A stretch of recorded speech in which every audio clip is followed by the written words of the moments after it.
हमारे जीवन का जो मूल चीज है वह है हम सबका अपना मन। मन यदि ठीक है तो सब चीज़ ठीक महसूस होता है, और अपना मन गड़बड़ है तो हर जगह गड़बड़ी दिखाई देती है। ये एक अपने जीवन का सुई है।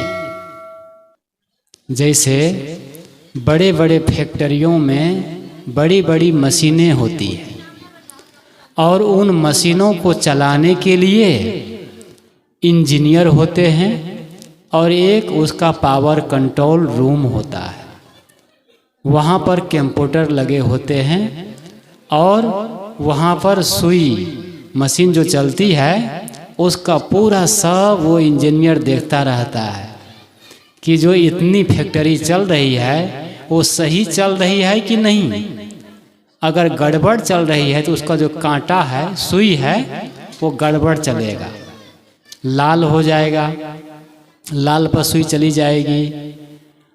तो वो इंजीनियर जान जाता है कि मशीन में गड़बड़ी है, तो फिर वो मशीन को बंद कर देता है, फिर ठीक करता है। इसी प्रकार हम सबके जीवन का जो कांटा है, जो सुई है, जो पावर कंट्रोल है, वह क्या है?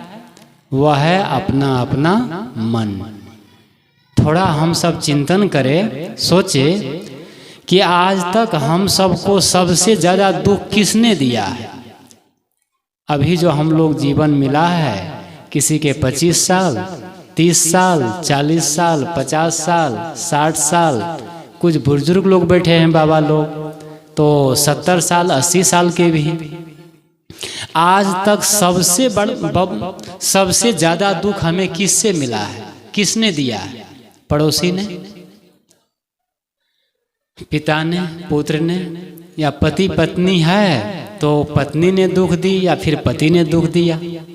नहीं, सबसे ज़्यादा दुख आदमी को देता है अपना मन। ये मन है ना, ये मन ही सबसे ज़्यादा दुख देता है दुनिया में, और कोई दुख देने वाला नहीं है। तो अपना मन यदि उलझा हुआ है, मन उद्वेगित है, मन टेंशन में है, मन अशांत है, और मन में गलत चीज़ है, नेगेटिव चीज़ है, गलत सोच रहे हैं, गलत विचार कर रहे हैं, ईर्ष्या की बातें, द्वेष की बातें, लड़ाई झगड़ा की बातें, कलह कल्पना की बातें, दूसरे के बारे में सोचते हैं, है ना।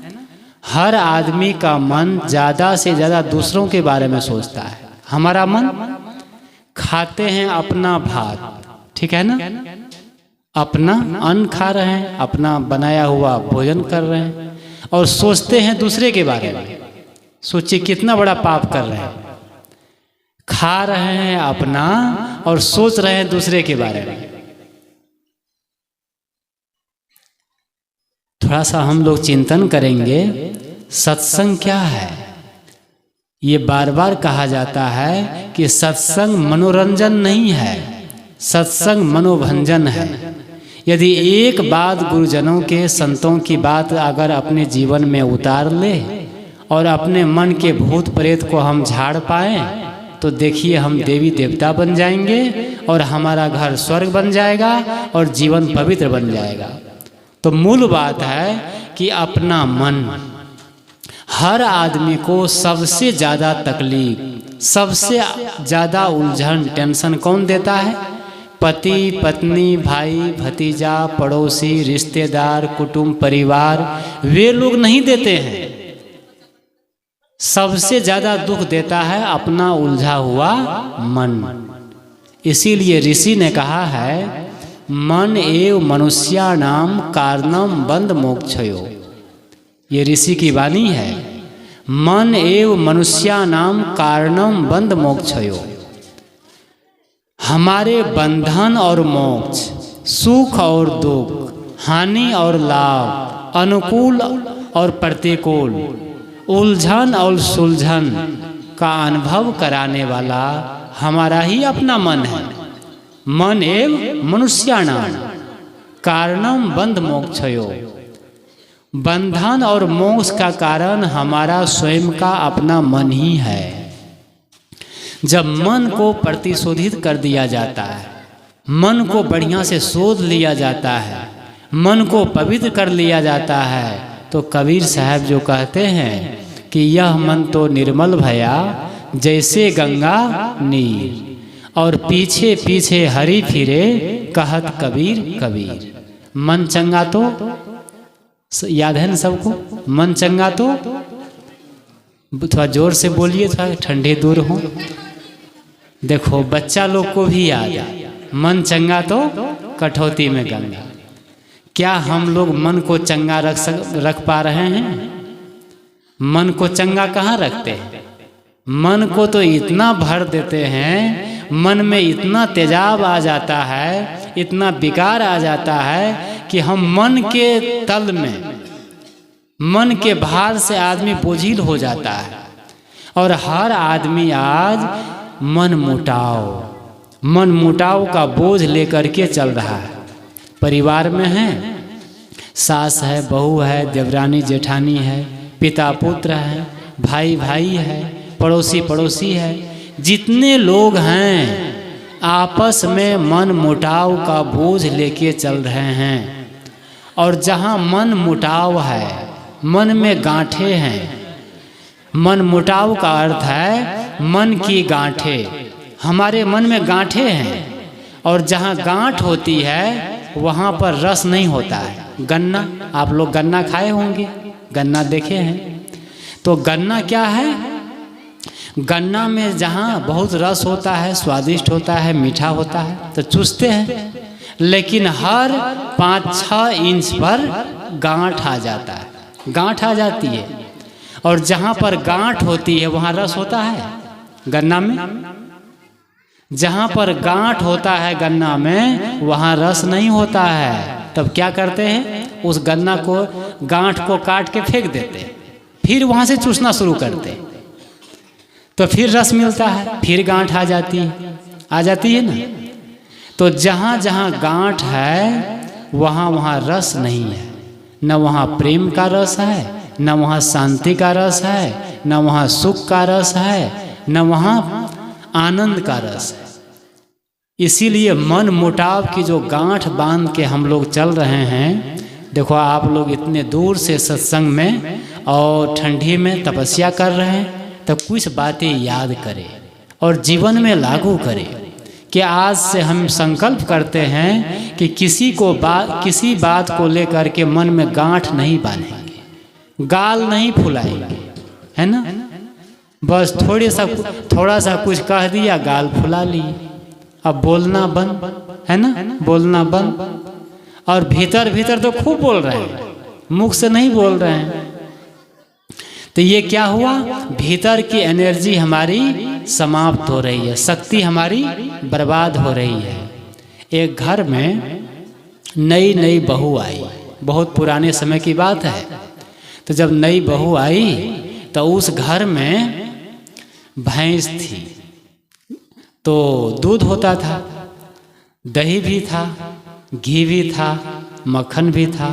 या बहू जिस घर से आई थी तो न वहाँ दूध होता था, मतलब गाय भैंस थी ही नहीं। तो जब ससुराल में आई तो देखती है बढ़िया यहाँ तो बहू क्या करती? दूध भी पी जाती, दही भी खा जाती, मक्खन भी खा जाती और घी भी खा जाती, सब सफा चलती। अब दूध भी पी जाए, 1 दिन 2 दिन 3 दिन सप्ताह हो गए। अब घर वाले परेशान हो गए। सास थी बहुत सभ्य, बहुत मतलब धार्मिक प्रवृत्ति की थी। तो अब बहू जो है दूध भी पी जाए, दही भी खा जाए, मक्खन भी खा जाए और घी भी खा जाए, दूसरे के लिए कुछ बचे ही नहीं, दूसरे के लिए कुछ बचा ही नहीं। तो अब कहे तो कहे कैसे, थोड़ा सा संकोच करती, नई बहू है। लेकिन सास जो है 2 सप्ताह बाद साहस बटोर करके और बहुत आत्मीय भाव से बहू से कहती है कि बेटी तुम दही भी खा जाती हो, घी भी खा जाती हो, दूध भी पी जाती हो और मक्खन भी खा जाती हो। जब तुम सब कुछ खा जाओगी तो दूसरे के लिए क्या बचेगा? ऐसा करो, तुमको खाना ही है तो एक चीज़ खाओ। सास कहती है बेटी तुमको खाना ही है तो एक चीज़ खाओ, और चीज़ दूसरे के काम में आ जाएगा, दूसरे लोग खा लेंगे। बहू ने कहा माँ आप पहले क्यों नहीं बता दी मुझे? ठीक है, अब कल से मैं एक ही चीज़ खाऊंगी। बहू कहती है कि कल से मैं एक ही चीज़ खाऊंगी। बस कल हुआ, ससुर जी गए, भैंस दूह के लाए, बहू को दिए। बहू जाती है, गरम करती है और ठंडा करके सब दूध पी जाती है। दूसरा दिन हुआ, फिर ससुर जी गए, फिर दूसरा दिन फिर दूध दूह के लाए और फिर वो दिए। वो जाती है, गरम करती है और सब दूध पी जाती है। अब ऐसा करते करते सप्ताह बीत गए। अब समझ रहे हैं आप लोग, जब दूध ही पी जा रहे हैं तो दही होगा, मक्खन होगा, घी निकलेगा। अब वो दूध पी जाती है और मोटी होती जा रही है बढ़िया। अब ऐसा बस अब कुछ बचे ही नहीं दूसरे के लिए। आप लोग हंस रहे हैं, ये दूध क्या है? ये दूध है मन। दूध क्या है? मन। जो मन को पी जाता है, जिस प्रकार दूध को पी जाती थी, तो दूध में क्या है? सारा प्रोटीन, विटामिन, मक्खन, घी, दही सब कुछ किस में है? दूध में है। और जो दूध पी जाता है तो समझो दही भी खा रहा है, मक्खन भी खा रहा है और घी भी खा रहा है, क्योंकि इन सब का मूल क्या है? दूध है। तो उसको सारा चीज मिल रहा है। इसी प्रकार दूध के समान हम सबका अपना मन है, जो मन को पी जाता है।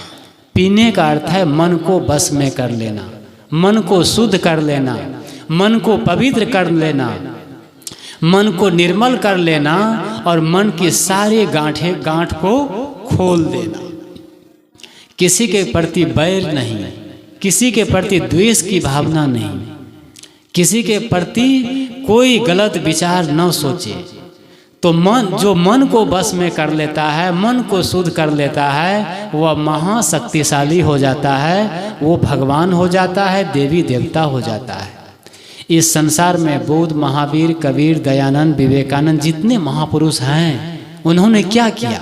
सबरी, मीरा, जितने ये सब महापुरुष और जो देवी है, जो महापुरुष हुई है, वे लोग अपने मन को बस में किए, मन को शुद्ध किए, मन को पवित्र किए, मन को निर्मल किए। और उनको लोग गाली भी दिए, कटु वचन भी कहे। ईसा मसीह को सूली पर चढ़ा दिए विरोधी लोग। इतना पवित्र आत्मा अगर कहते हैं क्षमा करना, भक्ति करो तो राम, भक्ति करो तो हनुमान की तरह, और करुणा करो तो राम की तरह, और क्षमा करो तो ईसा मसीह की तरह। भक्ति कैसी करनी चाहिए? हनुमान की तरह। हनुमान की भक्ति, अनन्य भक्ति श्री राम के प्रति। अभी जो अयोध्या में श्री राम का फिर से पुनः प्राण प्रतिष्ठा और जो भी मंदिर बना, अभी सुन रहे थे अन्य प्रवक्ताओं से, तो श्री राम के प्रति अनन्य भक्ति हनुमान की। और इसीलिए आज संसार में, भारत में, नेपाल में जितने मंदिर राम के नहीं है, उससे 10 गुना मंदिर हनुमान के हैं। उससे 10 गुना मंदिर किसके हैं? हनुमान के हैं, है ना। गांव गांव में, मोहल्ले मोहल्ले में, सब शहर में हनुमान के मंदिर। तो वो जो भजन है कि दुनिया न चले श्री राम के बिना, सुने हैं ना? दुनिया न चले श्री राम के बिना, और राम न चले हनुमान के बिना। तो हनुमान की भक्ति, हम लोग भी जिस गुरु, जिस संत, जिस महापुरुष से जुड़े हुए हैं, जिस धर्म से जुड़े हुए हैं, तो हमारे अंदर भी आस्था होनी चाहिए, भक्ति होनी चाहिए, श्रद्धा होनी चाहिए। ये नहीं कि थोड़ी सी प्रतिकूलता आई, थोड़ा सा दुख आया, थोड़ा कोई कुछ कह दिया, माला निकाल दिए। कहते हैं भक्ति छालती नहीं है। एक आदमी माला लिया, गुरु गए उस संत तो माला ले लिया, 1 सप्ताह बीता, उसके भैंस का जो बच्चा था पड़वा वो मर गया। गांव के लोगों ने कहा देखो तुमको माला लेना, भक्ति और दीक्षा ये छाजती नहीं है, ये छाजती नहीं है, माला निकाल के फेंक दो। तो लोग के कहने पर वो माला निकाल दिया, क्योंकि पड़वा मर गया। अब बताओ, जब दीक्षा लिए, माला लिए और भैंस का बच्चा मर गया तो माला निकाल के फेंक दिए। भाई शादी करते हैं, बच्चे होते हैं, बच्चे मर जाते हैं, पत्नी मर जाती है, पति मर जाते हैं, फिर से शादी करते हैं, फिर से बच्चे जन्म, तो और थोड़ा सा कुछ प्रतिकूलता हुआ तो कहते भक्ति छाजती नहीं है। ये कोई धर्म और आस्था और भक्ति का लक्षण नहीं है। तो मैं कह रहा था कि मूल है मन। सारे सुख दुख हानि लाभ संयोग वियोग और अभाव टेंशन का अनुभव कौन कराता है? मन कराता है। मन से होता है दया, क्षमा, संतोष, धीरज, विवेक, विचार, संतोष, क्षमा, आनंद, खुशी, प्रेम। ये कहाँ से निकलते हैं? कहाँ से निकलते हैं? मन से। ठीक है ना? जितने अष्ट महासद्गुण हैं ये सब मन से निकलते हैं, भीतर से, हमारे भीतर से निकलते हैं सारे सद्गुण। करुणा, दया, क्षमा, शील, संतोष, सुख, शांति, आनंद, प्रेम, ये सब का उद्गम मन है। ये मन से ही निकलते हैं, मन से ही उत्पन्न होते हैं। इसके उल्टा क्रोध, गुस्सा, द्वेष, ईर्ष्या, घृणा, गाली, कटु वचन, निंदा, चुगली, ये सब कहाँ से निकलते हैं? ये सब कहाँ से निकलते हैं? बस एक ही है, मालिक एक है, मन से ही। ये सब भी मन से निकलते हैं। थोड़ा जब दिमाग लगाएंगे तो समझ में आएगी कि हमारे अंदर से सद्गुण भी निकलते हैं, सुख का भी स्रोत निकलता है और दुख का भी स्रोत निकलता है। अब हम किस चीज को निकालना चाहते हैं? हम स्वर्ग चाहते हैं कि नरक चाहते हैं? जब स्वर्ग चाहते हैं तो अपने अंदर से दया, क्षमा, संतोष, विवेक, विचार, भक्ति, सहनशीलता, प्रेम, आनंद, खुशी, ये सब को जब निकालेंगे, कोई कुछ कह दिया, ठीक है ना, तो अब हमारे पास ऑप्शन है, विकल्प है। आप चाहो तो गुस्सा भी कर सकते हैं, उसको गाली भी दे सकते हैं, मार भी सकते हैं, और चाहो तो मुस्कुरा करके क्षमा भी कर सकते हैं। कर सकते हैं ना? दोनों चीज है। तो आज आदमी घर में थोड़ी थोड़ी बातों में जो लड़ाई होती है, झगड़ा होता है, बैर विरोध होता है। आज भाई भाई में देखो, भाई भाई में आज 80% लड़ाइयाँ हैं जमीन को लेकर के, मकान को लेकर के, थोड़ी थोड़ी जमीन को लेकर के, एक बित्ता, एक हाथ, थोड़ा थोड़ा जमीन, थोड़ी थोड़ी जमीन को लेकर के भाई भाई में, मकान को लेकर के, कुछ पैसे को लेकर के, मतलब संसार के चीज़ों को लेकर के भाई भाई में आज लड़ाई झगड़ा बैर विरोध केस मुकदमा चल रहा है। एक जगह अठजाम हो रहा था, अठजाम 1 सप्ताह का, 7 दिन का। तो कुछ संत लोग जा रहे थे अपने, तो पूछा गया कि ये अठजाम किसके उपलक्ष्य में कर रहे हैं? अठजाम किसके उपलक्ष्य में हो रहा है? तो वो अठजाम करने वाले गृहपति ने कहा कि मेरा छोटा भाई से मुकदमा चल रहा है और मैं मुकदमा में विजय प्राप्त करने के लिए ये 7 दिन का अठजाम कर रहा हूँ। वो क्या कर रहा है कि भाई को हराने के लिए, मुकदमा में विजय प्राप्त करने के लिए ये 7 दिन का हरे राम हरे कृष्ण मतलब अठजाम कर रहा हूँ। अठजाम किसके लिए कर रहा है? भाई को हराने के लिए, भाई पर विजय प्राप्त करने के लिए, भाई के धन हड़पने के लिए। यही अठजाम है। श्री राम जी, भरत जी, लक्ष्मण जी, शत्रुघ्न जी, श्री राम जब चित्रकूट में थे तो भरत, श्री राम और लक्ष्मण, तो भरत, शत्रुघ्न, कैकेयी माता, कौशल्या माता, सुमित्रा माता और जितने सब मनाने जाते हैं चित्रकूट में कि आप लौट जाइए अयोध्या, मत जाइए वनवास। सब लोग लौटाने जाते हैं। तो भरत चित्रकूट में अयोध्या का राज कहते हैं फुटबॉल हो जाता है, गेंद हो जाता है। राम को कहते हैं भरत जी के हमारा राज नहीं है, ये राज के योग आप है, आप बड़े भाई हैं और ये राज आपका है। श्री राम कहते हैं नहीं, ये राज तुम्हारा है। तो राम जी कहते हैं कि अयोध्या का राज तुम्हारा है और भरत कहते हैं कि आपका है। और आज क्या है, रामायण तो चल रही है, रामायण का पाठ खूब हो रहा है, घर घर में रामायण पाठ, लेकिन व्यवहार किसका हो रहा है? व्यवहार महाभारत का।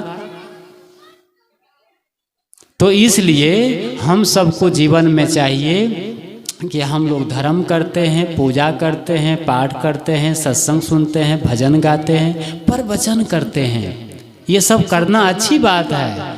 लेकिन जैसा कहते हैं, जैसा पूजा करते हैं, तो वे पूजा के गुण, सद्गुण, सत्संग के गुण और भजन जो गाते हैं वे सब पहले अपने जीवन में लागू होना चाहिए।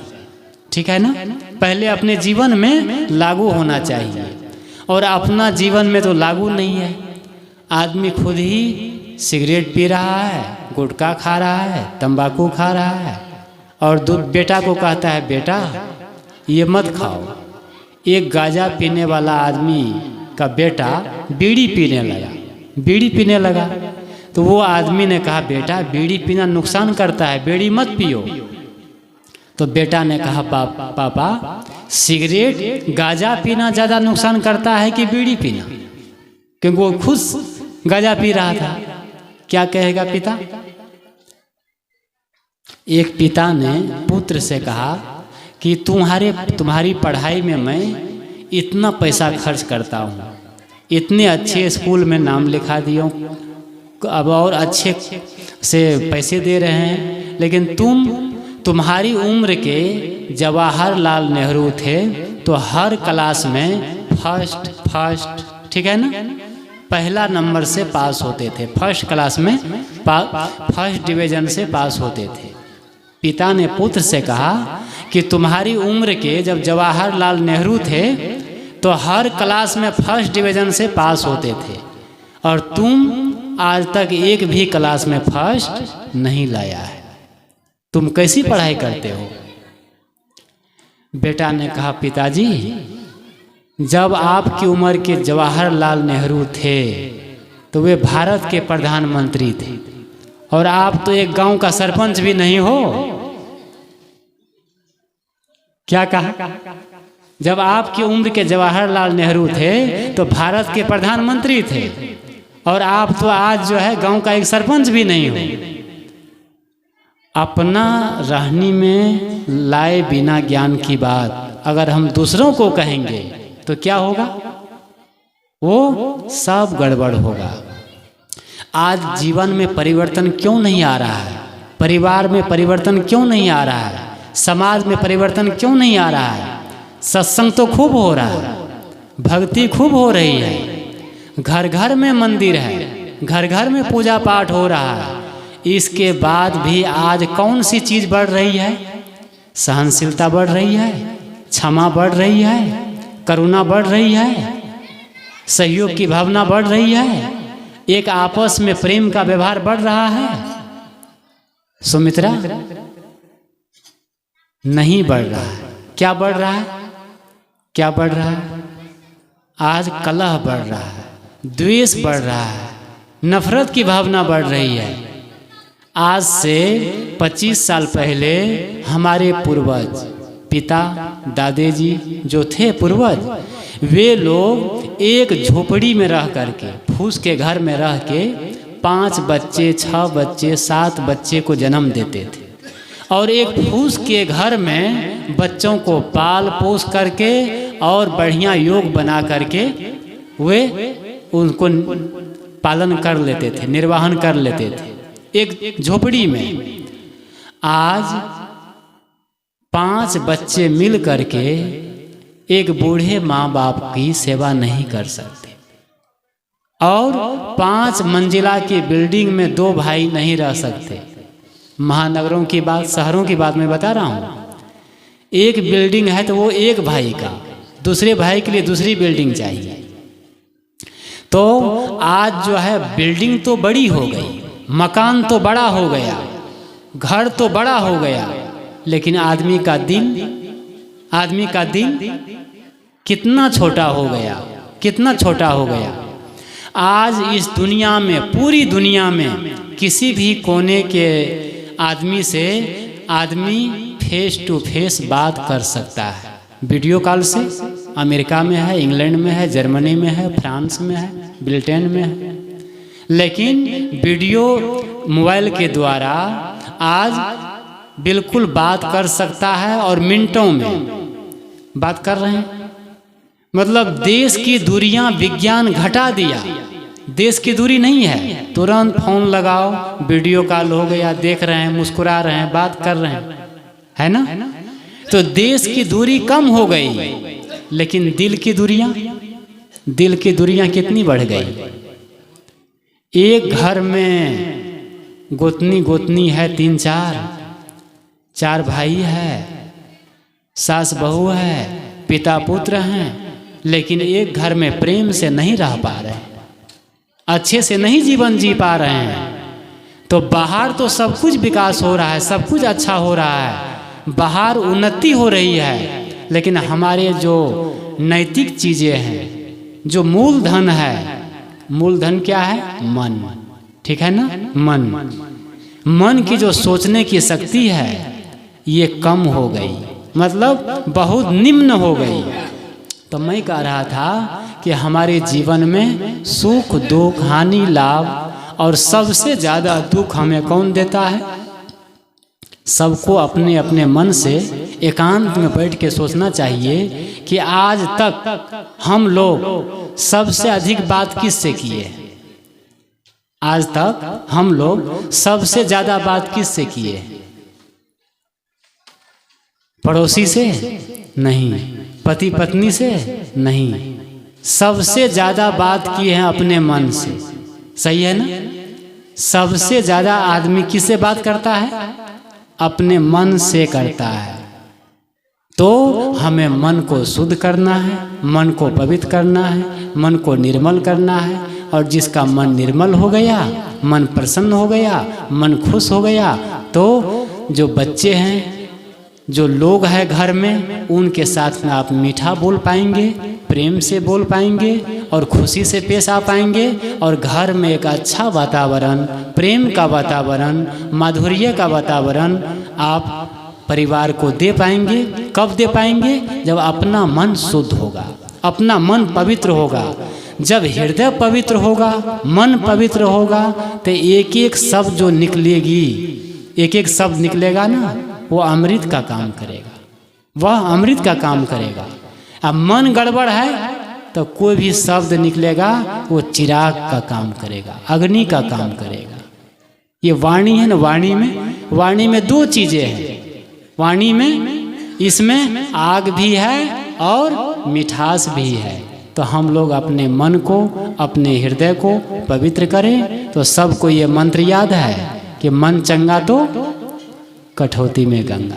तो सत्संग का फल यही है कि हम अपने मन को चंगा रखें, मन को खुश रखें, मन को प्रसन्न रखें। और प्रसन्न मन से जो कुछ करेंगे वह पूजा हो जाएगा, वह भक्ति हो जाएगी।